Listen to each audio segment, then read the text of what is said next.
It's a funny place to be, stuck in a seemingly mundane world with an inner knowing that the universe is so much more than our mortal minds can comprehend. Yet we all have the capacity to know peace and our oneness with the wholeness of life. And through these interviews, discussions, and reflections, it is my intention to share this possibility. I'm Ryan Kurzak, and this is the Kriya Yoga podcast. Okay, welcome back, everyone. I'm here with a very special guest. He is a older brother disciple of mine and someone I've known for the last 20 years as I've been coming to Center for Spiritual Awareness. His name's Ron Lindahn, and he's the senior minister here at Center for Spiritual Awareness now. So thank you for being here, Ron. Good, thank you. Yeah.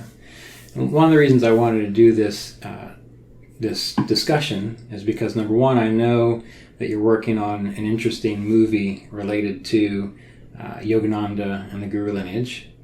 Number two, even though I've seen you often and interacted with you throughout all these years coming to CSA, I really don't have much of an idea of, number one, how you showed up here at CSA, how long you've known Roy, and just what your process was. So how did you first come to hear about Kriya Yoga, and how did you come to CSA?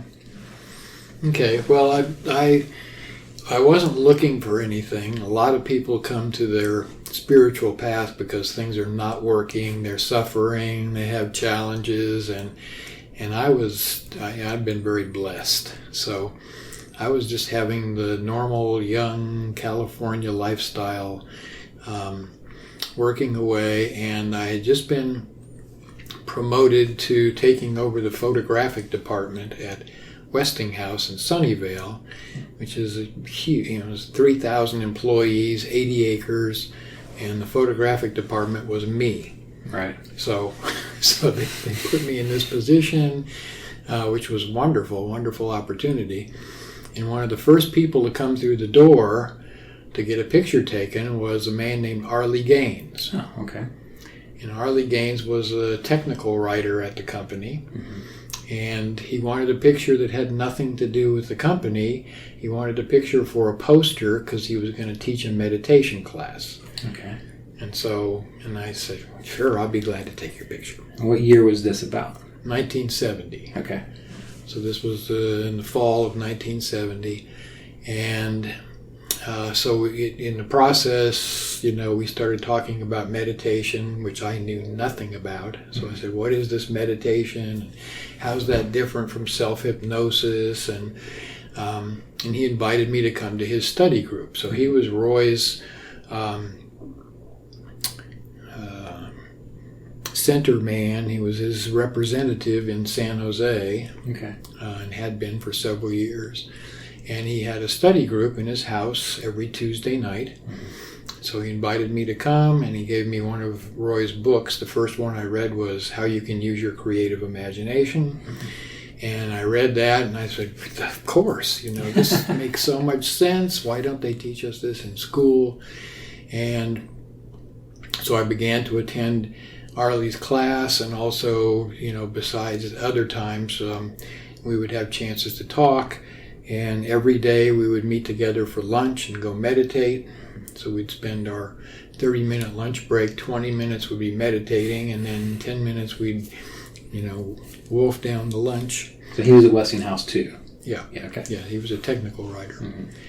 And so every Tuesday night, unless it was Christmas or Thanksgiving, we were always there. And then when Roy came to town, Roy had just been there. I just missed him in September, I think. Mm-hmm. So I started reading his books, and I wrote to him. We started corresponding. And then San Jose was always very good for Roy, so he would be there twice a year. Mm-hmm. So he would come back in the spring. So he came back in April. And because I was very close to Arlie, and we were, working together and spending a lot of time, I volunteered to help out with the book table. And Roy's first talk in and that tour was in San Francisco at the Metaphysical Bookstore. So I remember the first time I actually met him. I'd gone to the lecture, heard the lecture, and then afterwards he was meeting people around the book table, and I said, I went up and introduced myself, and I expected him to go, oh, we finally, we get a chance to meet, and he goes, oh, nice to know you, and then goes to the next person, but then a few days later, he was down in San Jose for a 2-day program at Los Gatos Lodge, and so we had a chance to talk more and meet more, and that's when he agreed to be my guru, teacher, and that was also the week where I was initiated. So, were we still in 1970, or are we gone past 1970? We're in the spring of 71. Okay. So then, by 72, Arlie was kind of like a drill sergeant. Not only was he keeping us, focused on our meditation and studying yoga, Kriya Yoga, Patanjali, Bhagavad Gita, but by 72 he was encouraging me to go out and talk. Teach meditation classes. He says, we need more teachers, and there's lots of things to do, and I couldn't stand up in front of 4 people and talk without my wobbling and sweaty palms, and so I went and took a night school class in public speaking, and after I don't know the 3rd or the 4th class, the teacher had given us a couple of suggestions, and it was like all of a sudden it clicked, and it's like, okay, I can do that. And so I started going out and teaching meditation for 7th Street Spiritualist Church and, any group that needed a teacher. So I was going all over the South San Francisco Bay Area.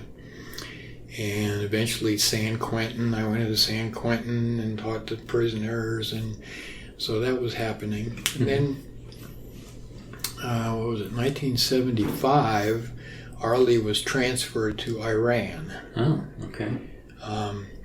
As a technical writer for Westinghouse, but there were projects that they were working on.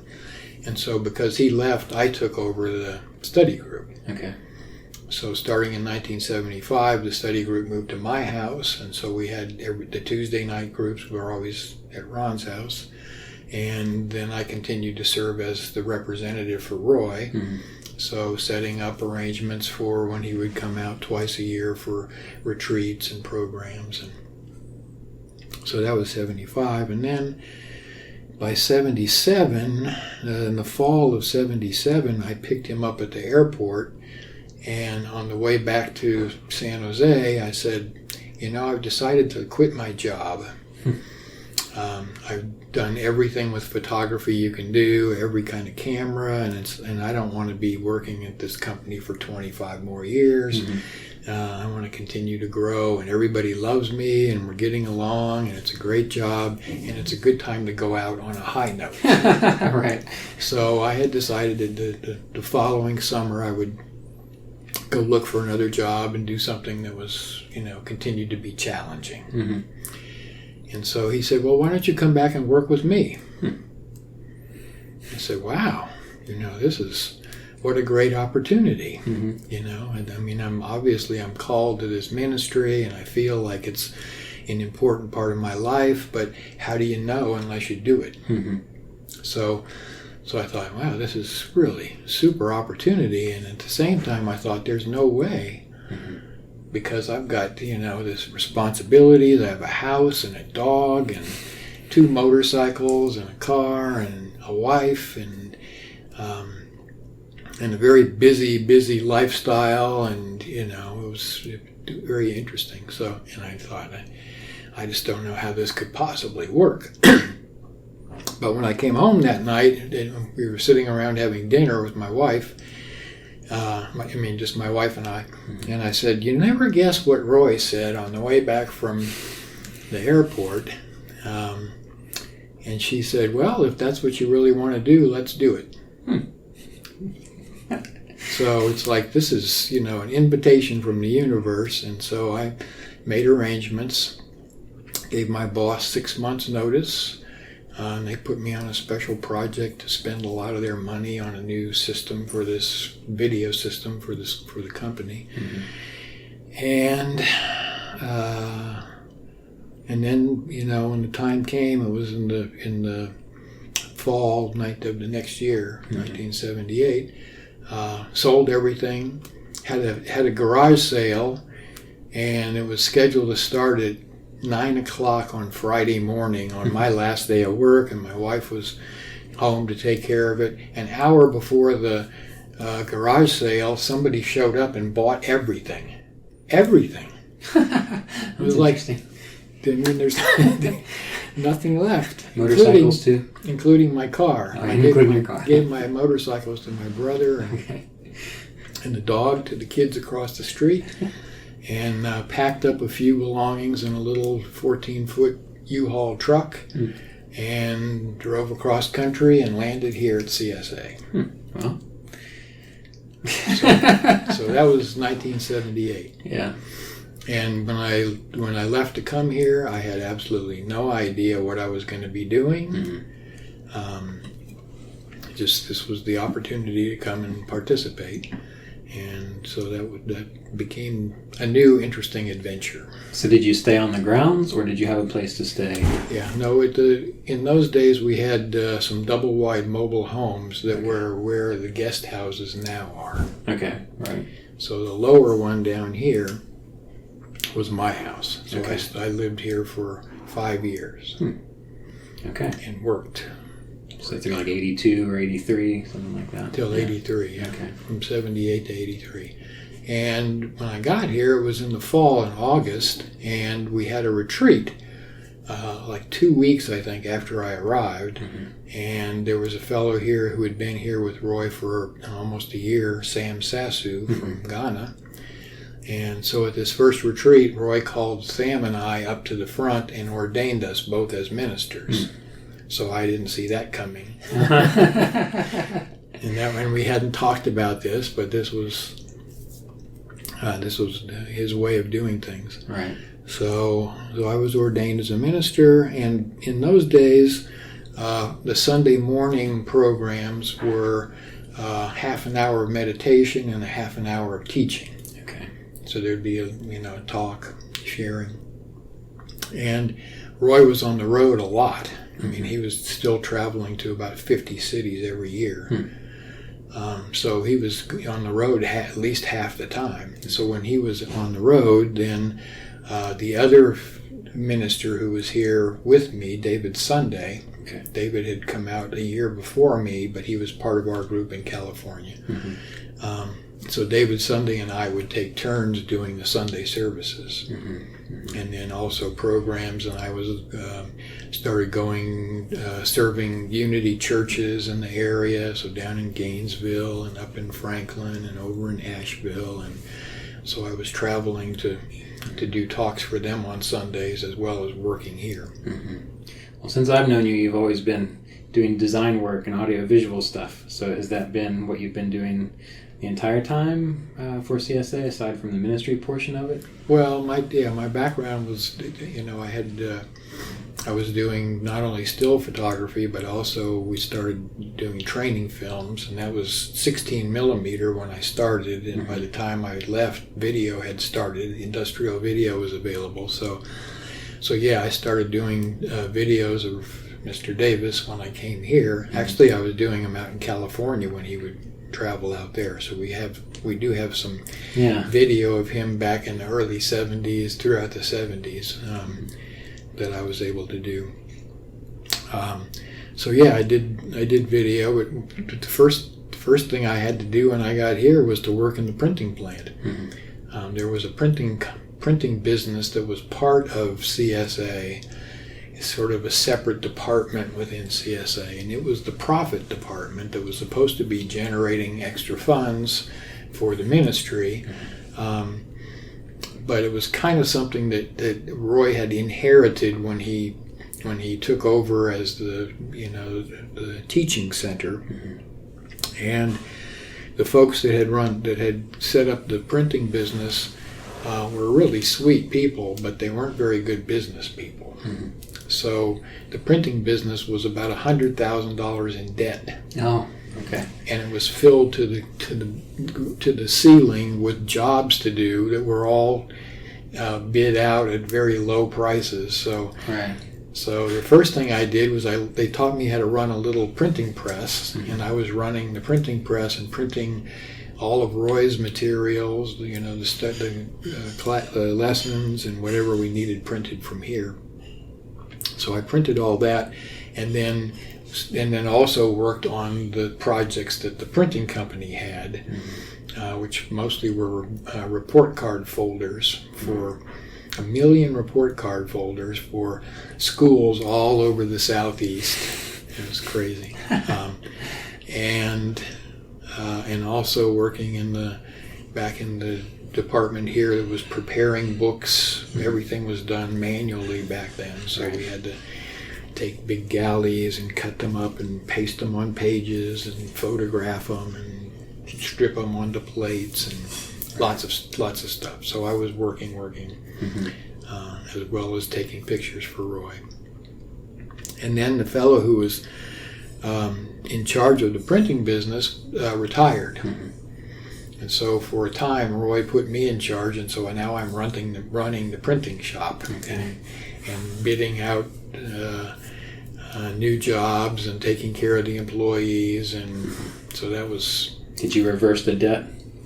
No, we were making a profit, but we weren't making a profit anywhere near fast enough to make up the difference. Right. So, and Roy said, every morning we would meet up in his office and talk about this and then get to work. And he said, you know, this is really a distraction. This has nothing to do with the ministry, and we need to just get rid of this printing business and sell it. And eventually that was what happened. He sold all the equipment in the business to somebody with the understanding they would move it off the property within 6 months or something. And so that happened. But it wasn't until 83 or so. Okay. And you're also a Unity minister. No. No? No, I'm a CSA minister. I know you're a CSA minister, but you talk at a Unity church? Yeah, I taught at lots of Unity churches, and we had a Unity church here that was started in 1986 by a licensed Unity teacher. Okay. And when she started, she asked me if I would come and help her. She used to come to the programs, the Sunday mornings here at CSA. Okay. So she asked me if I would come and help her, and you know, she was very sweet and in a beautiful location, and so I said yes. And so for about 30 years I served as the co-founder and spiritual leader of the Unity Church in Dillard. Okay, I see. So not a Unity minister, CSA minister. CSA you minister. You were just serving at a Unity church. But I was serving at the Unity Church. Okay. And so then that means that you've been in this realm of activity for what, about 50 years now? 45. 45? Yeah. A long time, yeah. Well, I've been with Roy for 49 years since I met Roy. Well, I can't even imagine what you've learned in that time. Can you summarize it? Is that what I've learned? Yeah, mind your own business. That's That's good. Full-time job. Yeah. That's right. Well, let's talk about the project that you're on with the movie. Mm-hmm. So I've briefly heard you talk peripherally about it. Can you tell me a little bit about what it is you're up to, first off? Well, in 2015, I was inspired to go back to India. I had been there in 1981. So I wanted to go back and do a pilgrimage and go to all the places that were relative to Paramahansa Yogananda and our guru lineage. And so my wife and I decided, this would be a fun project. Mm-hmm. And because I'm a photographer and compulsively creative and video person, and so I thought, well, in my research about going to all these places, I couldn't find anybody that had done a pilgrimage video of all the places relative to Yogananda. Mm-hmm. There were little pieces here and there, but there wasn't anything that was really, comprehensive. So I thought, well, if we're going to make the trip, we might as well make it worthwhile. Right. So we're going to take a video camera or a couple of video cameras and plan our trip so that we can get to all these places and videotape and be able to bring that back and share it. So this is how it started. Mm-hmm. And in the process, and we went to every place, in the process of visiting these places, I started to get some deeper understanding, deeper insight as to who our gurus really were, who the individuals in our guru lineage, who they actually were, and their relationships and things just sort of started to reveal themselves in the process. Mm-hmm. And I'll give you an example. Mm-hmm. So we were scheduled to go visit Babaji's cave. This is up near Dwarahat in the foothills of the Himalayas, not too far from Raniket. And so we had gone to Haridwar and Rishikesh, and then made our way over to Raniket and Dwarahat. And so we're going to visit Babaji's cave, and we were supposed to go. The way this happens is the key to the cave. They actually have a locked door on Babaji's cave now, of course. So the key it resides with the YSS, the Yagoda Satsanga ashram in Dwarahat. So you go ask the monk, and my wife has volunteered. She lived there for a while, volunteered, so she knows those people. So they had made arrangements for us to have a jeep to take us up to as close as you can get to the cave before you have to hike on the next morning.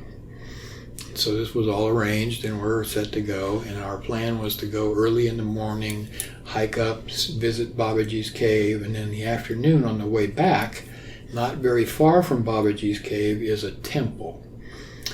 Ancient temple on Dunagiri Mountain. Dunagiri Temple is one of the 19, I think, most sacred sites in India to Divine Mother. So we thought, well, we'll get both of these because they're, on the same trip. So we get up the next morning and get ready to go, and there's 25 people from Calcutta who have showed up overnight, and they're all going to Babaji's cave. So now, instead of our trip being our little trip, we are now tacked on to the end of this big, caravan of stuff, people. So it's okay, we're flexible. So, and they all have, they've made all their arrangements, and they're all traveling together, and they have their lunch set and all this, and so we're just like kind of riding along with the group. And it's because it's such a big group, it's a little complicated and takes more time, and it's quite a hike, quite a strenuous hike from as far as you can drive in to get up to where Babaji's cave is. So anyway, it ends up that by the time we go through the process and go visit and meditate, have lunch, and come back, it's too late to go visit the Dunagiri Temple. And Dunagiri Temple is about, maybe 4 or 5 miles from Babaji's cave, and it's another 10 miles to get back to Dwarahat. So it's a little excursion.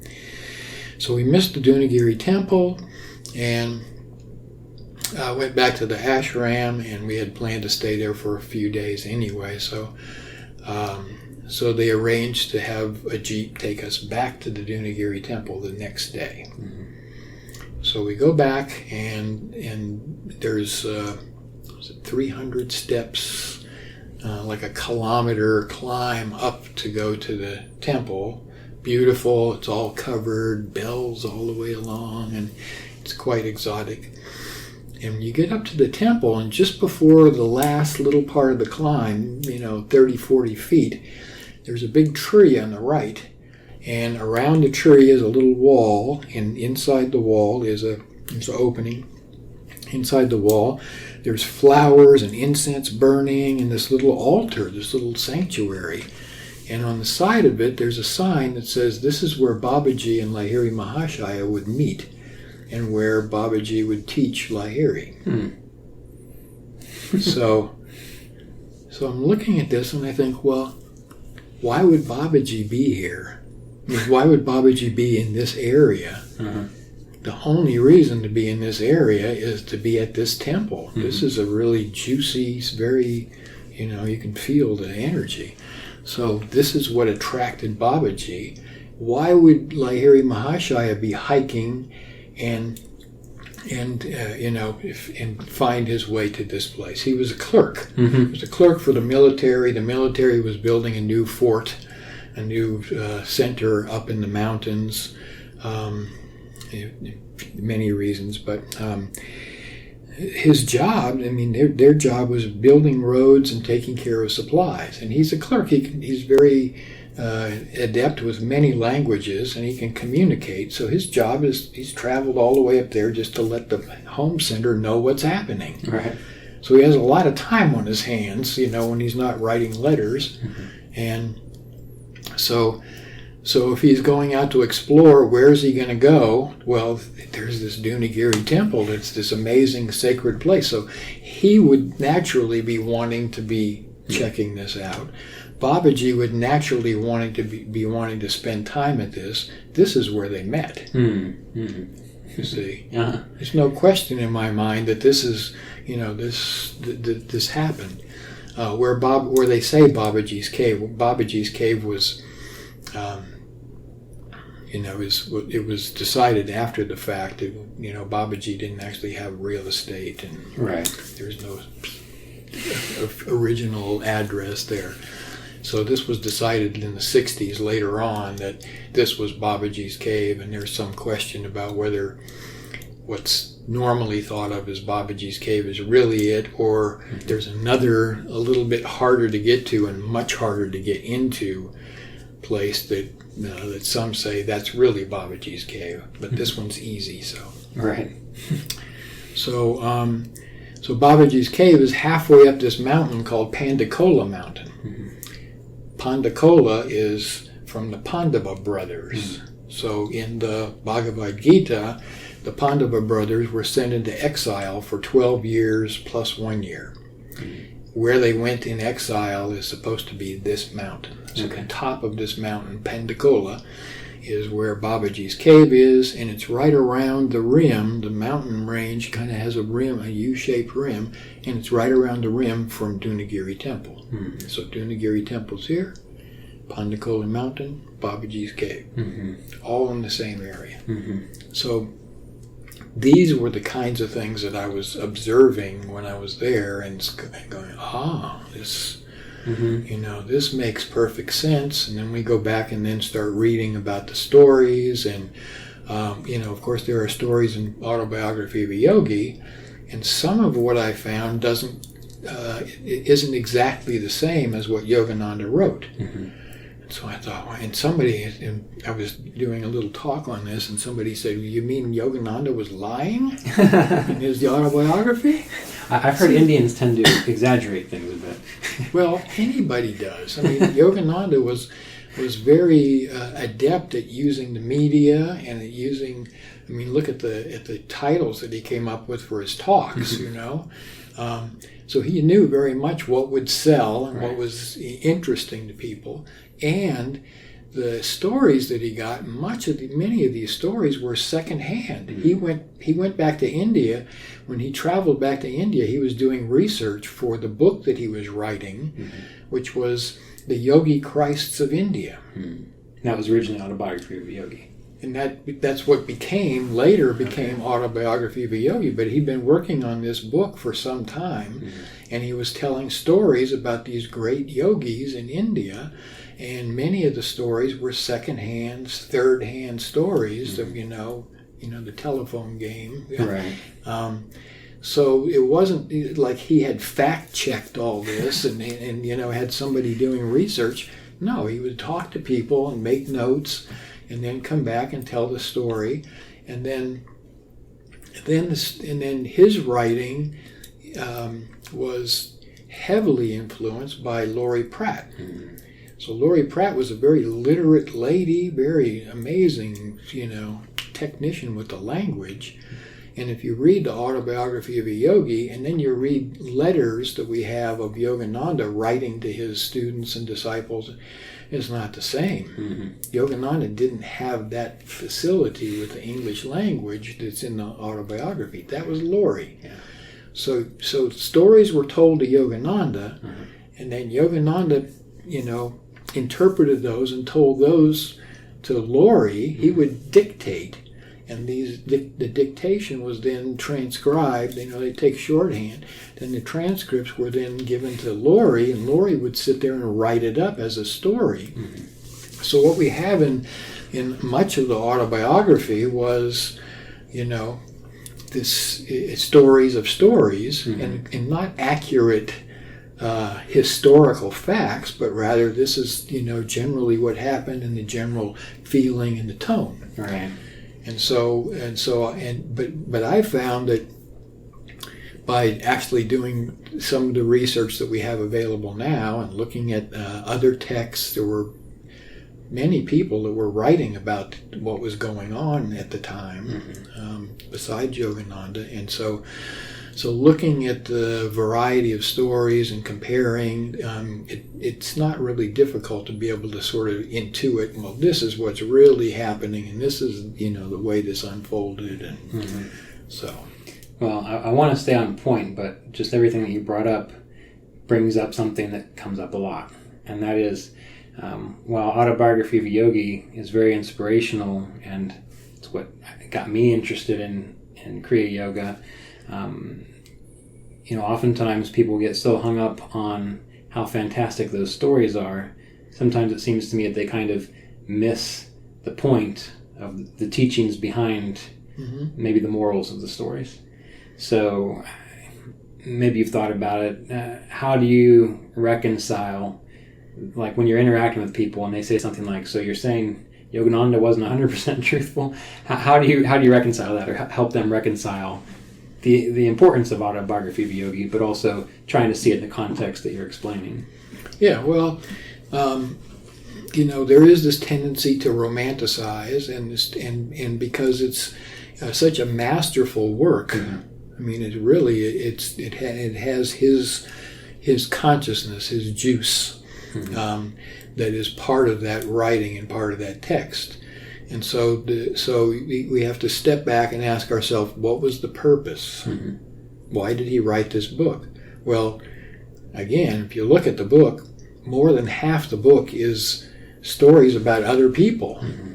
It's the Yogi Christ of India that was wrapped around with his story. Right. So the autobiography of him becomes an introduction and becomes a trailer for the center section, which is all these other individuals and the remarkable stories about them. Right. So then the question becomes, well, are the stories so remarkable that they're, fantasy and totally made up? Mm-hmm. And this is where we find, it's a sort of an interesting challenge, because many of the things that are claimed, many of these are written about and are, contextually available in ancient yoga texts and writings. And if we really look into the history, we find that much of the history of yoga was focused around individuals that were trying to acquire these powers. Mm-hmm. They were trying to be supermen and women. Okay. And so if you go back and you look and you say, wow, were these individuals motivated to go and become God conscious? Right. Not so much. Right. More motivated to become powerful, to become immortal, to become, to be able to be somebody, in the universe. And so much of what we see, these renunciates were focused on was, things that were more mundane. Mm-hmm. But in the, kind of the joke of the whole thing is, in order to acquire these powers, you have to let go of the desire. Right. So it's a catch-22. So when you get really involved, the more you get involved, the more you become engrossed in the process, and the process takes over, and then it becomes transformative, and so it's very interesting. So in a way, that's interesting. So in a way, it's when we see autobiography of a yogi and these stories of these individuals with powers, and obviously that is a draw to many people. So that is a way to kind of, it's like the bait. It's like the bait, right. And then once they get into it, then they start to recognize, like you said, you have to let go of that false sense of self, and then maybe more than likely, you don't really care about the powers anymore. Well, maybe. The thing is that in order to have the power, you have to let go of the desire to want the power. Right. Mm-hmm. So this is what Patanjali says in the 3rd chapter, the Siddhis. Mm-hmm. He says, well, here's all the things that are possible. And then right after that, he says, but you can't do that. Right. See? Well, this is not why we practice, because if that's why you're practicing and that's where your focus is, it becomes a trap. Uh-huh. And so then you're stuck, you're addicted to another set of ideas and attitudes that are also limiting. Mm-hmm. So it's, there's this interesting process where we are baited. Right. We are attracted to what is the best for us for one reason, and as we get involved with it, we find out that it's much deeper and much more profound and much different than what we thought. Mm-hmm, mm-hmm. Well, that puts a whole different spin on things, because studying the Yoga Sutras, whenever I would get to that 3rd chapter on the cities, I would always stop and think to myself, why do they even talk about it if it says what you said at the end, but this is not the reason you do it.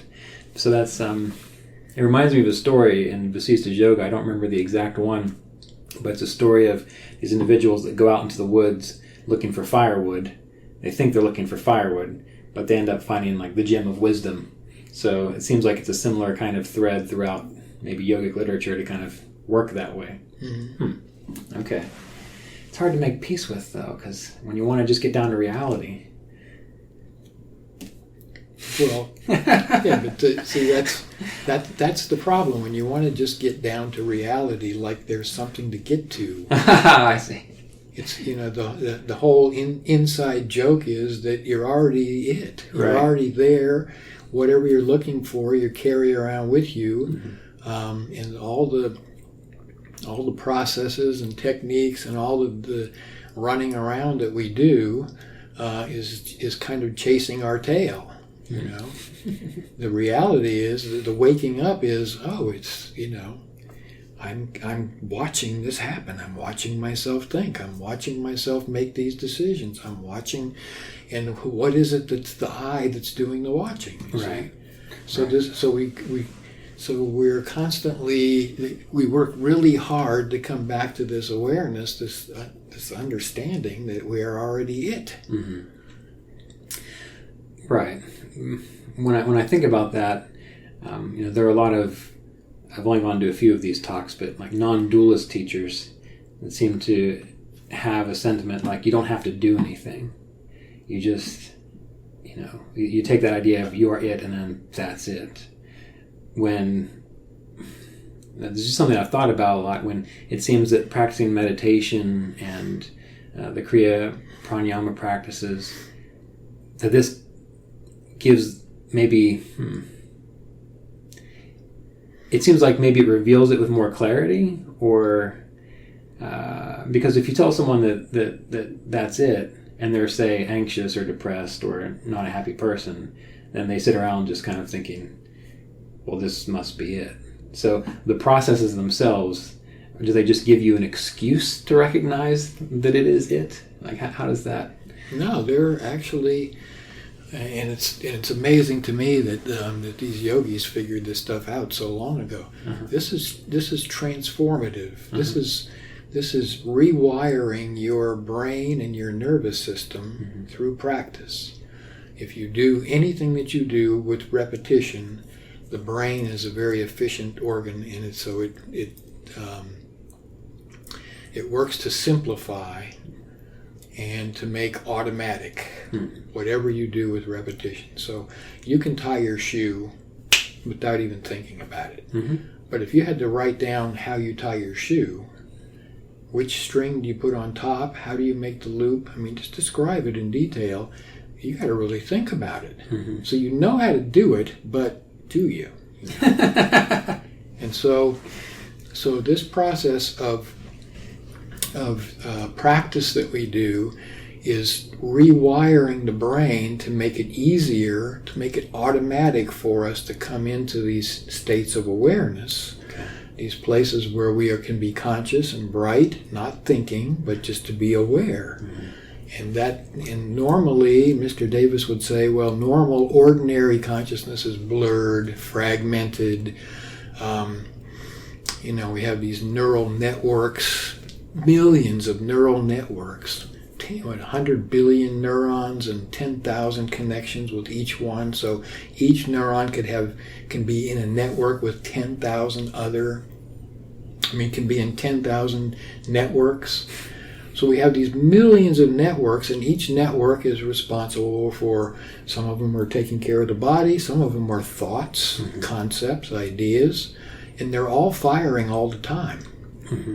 This whole system is always on, 100%, 24/7. And some of these become energized to the place where they pop up to the surface and we notice them. We become conscious of these networks firing. So we have these thoughts, but one thought comes and then another, and this one leads to that, triggers all this free association. So all this stuff is just going on, and we're fragmented, blurred, not focused. So what happens when we practice is we rewire the system so that it can focus, so it can stay on track, can stay one-pointed, can process these higher, if you will, states of consciousness, these more expanded states of consciousness more easily. So yeah, these practices are very practical. And when I've thought about it, what you're saying makes a lot of sense. I've thought about it in the way of it being like fine-tuning like a radio antenna. Instead of being in the between stations where you've got a little bit of static and a little bit of someone talking here, you're actually training the nervous system to just dial right in to that one clear, mode of. So is that similar to what you're? Yeah, as we do this again and again, we're able to be more adept at disregarding the things that are not useful. Right. Disregarding the places that the networks that are firing that are not appropriate for our purpose at the time. So yeah, that changes. And we also have that same tuning, fine tuning is happening from outside of us. So the universe is wired up to be supportive and nurturing. Everything is unfolding out of itself, is blossoming. This expressive reality is expressing in this organic, unfolding manner. And it has an innate intelligence, and it has innate order. And part of the intelligence and the order of that is constantly bringing us, trying to get us to stay on that narrow track, to stay focused on what our purpose is and where we can thrive. Right. And so what happens is the tuning mechanism is suffering. So when we start to suffer, this is an indication that, we've drifted off into some unknown territory. This is not part of our path. And as we come back and as we get closer and closer to center, we find things work. Things just fall into place, that we're taken care of, nurtured, supported, magical. And then we go off track and we start to suffer. So we have this mechanism. It is constantly bringing us back to this center that is our optimum place for our experience, for us as individuals. So it's a self-directing, self-correcting process if we move with it, if we allow it to. And the meditation procedures and processes give us the capacity to recognize that more easily?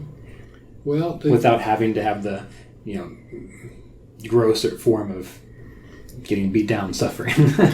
Well, meditation practice does two things. Number one is it allows us to have the experience of what we are. Mm-hmm. So you can have this experience of being conscious, aware, bright, with no thought. No past, no future, no expectation, no memory. Everything is just being in this moment. So we have that experience. So that's part of it, and that's transformative. And then the other part, in order to have that, is that we become more and more adept at focusing our attention. So we can keep our attention on what we're about. You stay on purpose, stay on track, and not be distracted so easily. And when we're able to focus our attention, then we're able to see more clearly what is useful for us and avoid the things that are not useful, and we develop the discipline to be able to follow through with that. Right. I see. So this, so these things are the practical aspects of what we're doing, our meditation. Mm-hmm. So we're able to focus attention, we're able to know from experience that we are this consciousness that is involved with, playing this role, having this adventure, but not the role, right. Not the adventure. Mm-hmm. I see. Okay. Well, that's a lot to think about. Let's get back to the project that you were working on. So you mentioned about how Lahiri and Babaji met. Mm-hmm. So then this project isn't specifically focused on Yogananda. This is about the lineage itself. Is that correct? Yeah. So when I came back and I started to try to write the script for the pilgrimage, I kept thinking, well, how can I explain about Yogananda's life without talking about Sri Yukteswar and Lahiri Mahashaya and Babaji, and who were those people? So this project evolved from a pilgrimage into a biography of our guru lineage. Okay. So what about Sri Yukteswar? Is there anything in particular, other than what we know from Autobiography of a Yogi, that you found particularly interesting about his life or him as a teacher? Yeah, tons of things. It's really, really remarkable. One thing is his name, Sri Yukteswar, is not Sri Yukteswar. Shri means bright, radiant. Is actually a shortened form of Lakshmi. And so Shri is something that we put in front of someone's name as an honorific normally. But Sri Yukteswar, before he took the vows and became a Swami, his name was Priyanath Karar. And for quite a while, he called himself Priyanath Karar Swami. He wasn't a Swami yet, but this was how he referred to himself after he had met this brilliant sage in the Kumbh Mela who had referred to him, said, "Swami, come here." And so after that, he said, "I'm not a Swami." The person said, "Yeah, okay." So after that, Priyanath would refer to himself as Priyanath Karar Swami. Okay. So, and so when he did his programs, when he would have his seminars and lectures, and he did this, Lahiri Mahashaya did not. Lahiri was Lahiri Baba. He wasn't Lahiri Mahashaya. That name came afterwards. They referred to him as Lahiri Baba or Kashi Baba. Kashi is the ancient name for Benares, for Varanasi. So, Yukteswar would have seminars and programs, and he was also a Vedic astrologer and had studied Ayurveda and many things. He was really a very bright guy. So whenever he would have his programs, he would address the people that came to his programs as Sri Yukta. Yukta identified, yoked with ultimate reality. So you basically, instead of saying Mr. So-and-so, Mrs. So-and-so, you would say Shri Yukta. You're a bright, radiant spirit, one with all. He said that to them. To them. Okay. He would call, he would say Shri Yukta or Shri Yukti if it was a woman. Shri Yukta or Shri Yukti. So this is how he talked to people. This is how he referred to them. So when he became a Swami, the name he was given was Shri Yukta Eshwar. This is, Ishvara is the ultimate reality. So his name is Shri Yukteswar, one word, not Shri Yukteswar, two words. Okay, I did not know that. But most people don't know that. So these are there's lots of stories. Lots of stories. So after you've gone through this process of doing the pilgrimage and learning these different things about the Kriya Yoga lineage, how did that impact your understanding of the lineage, or how did that impact your understanding of this path? Did it change it at all, or give you any other kind of insights? Well, I had the insight in the beginning. One of the objectives of the movie was I asked myself, how did Yogananda become Yogananda? How does somebody become a great saint like this? How does that work? What's happening? And so in the process of researching and learning more about his life, in his youth, but also our guru lineage, we find out that these individuals were real people. They actually were real people who had challenges and difficulties and obstacles to overcome, and who worked very hard. And so for me, it was very empowering. And I think it was, and this is one of the reasons that we took this project on, was that I think it's empowering, and I think people need to know and have a relationship with these individuals as masters, not avatars, but masters. And being a master means that you have done the work and mastered whatever the subject or the topic that we're talking about. And so each of these individuals demonstrated mastery. We don't know anything really about Babaji. Very, very little. The stories and rumors, and it's very, very hard to pin any of these things down. But Lahiri Baba and Priyanath Karar and Mukunda, Yogananda, all of these fellows, they were contemporaries, and there were people who wrote about them, and they have descendants or disciples, and so we know much more about them. And I think having people understand and know what their process and their path was can be very empowering for folks that say, well, it's easy to talk about these things, but these are masters, and how could I ever possibly hope to be like that? Well, you can hope to be like that because they did it. Right.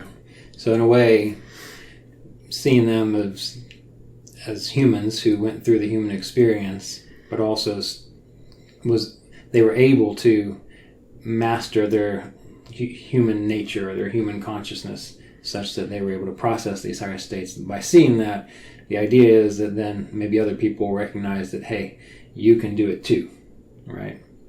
Okay. Which is what they all say. Right.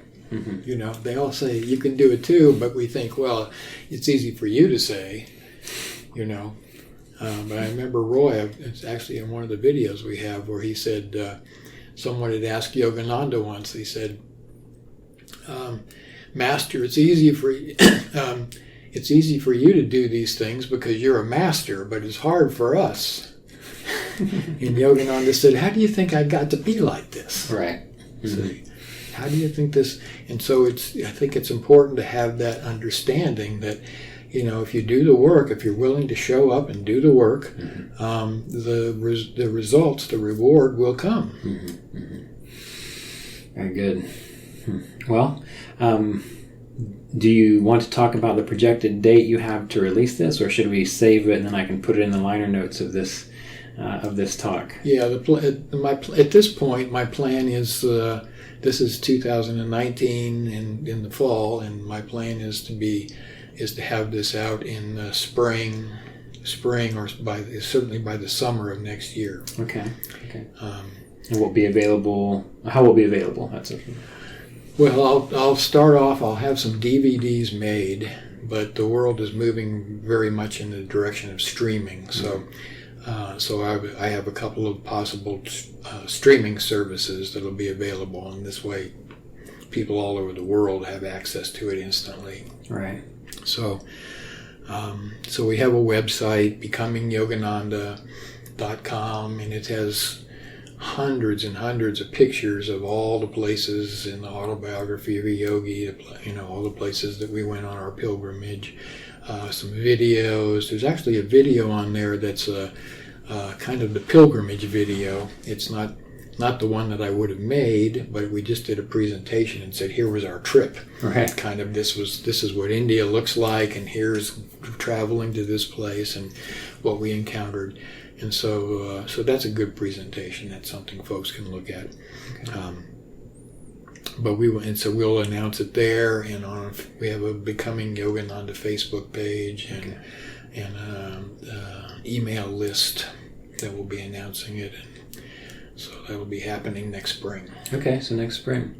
And then at other times, you're leading the seminars and sessions here at CSA. Mm-hmm. And that happens 2 times a month throughout, or is it every week throughout the summertime? First 2 weeks of each month. First starting in April. In April, okay. And then we have, and that goes from April through September. And then we have a weekend in October, a weekend in November, and then the first Saturday in December is the Holy Season meditation. We have a 3-hour meditation for that. Okay. And then besides that, I'm also traveling. We have a seminar in Atlanta that we'll be doing in October, late October, and then I'll be in Italy next spring for a retreat in Italy and working with the folks there. So things continue to unfold. Right. And for more information on that, people can go to csa-davis.org, correct? Mm-hmm. Okay. Well, thank you so much for taking the time to talk about us. I really appreciate it. Good. Yeah. All right. Thank you. Good seeing you. Appreciate it. This episode of the Kriya Yoga podcast was made possible by donations from Kriya Yoga apprenticeship students and supporters of our Patreon community at www.patreon.com/Kriya Yoga.